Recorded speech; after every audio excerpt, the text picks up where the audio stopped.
Общественный транспорт – один из самых доступных способов передвижения по всему региону. Большой пассажирский поток привлекает соответствующее количество водителей.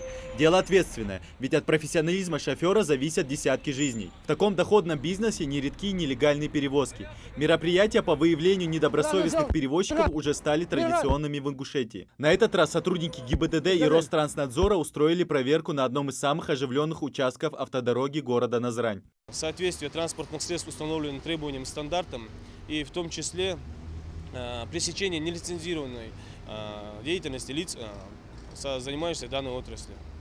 А вот и первые нарушители. Требования к водителям строгие. Наличие документов с категории «общественный транспорт» не дает права заниматься извозом.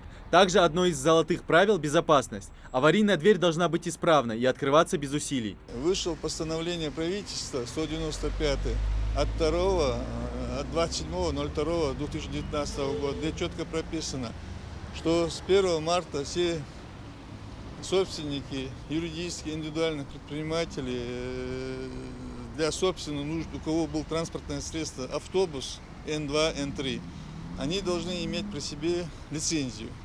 И без права лицензии они не имеют права перевозить пассажиров. Без лицензии могут ездить только автобусы, которые занимаются перевозками для госструктур или не выезжают на дороги общего пользования. В остальных случаях, если лицензия не будет оформлена, перевозчика ждут штрафы. Если он будет отсутствовать в реестре, у него не будет лицензии, его будут наказывать по статье 14.1.3 нарушение условий лицензирования. Это штраф на юридическое лицо 100 000. Проведение рейдов, взыскание штрафов, лишение прав и даже изъятие авто. Все эти меры коренным образом ситуацию не изменят, если сами водители не начнут проявлять элементарную сознательность, благодаря которой легче станет соблюдать закон. Инспекторы на это очень надеются и продолжат нести надзорную вахту. Идрис Ижиев, Магомед Даскиев, Новости 24.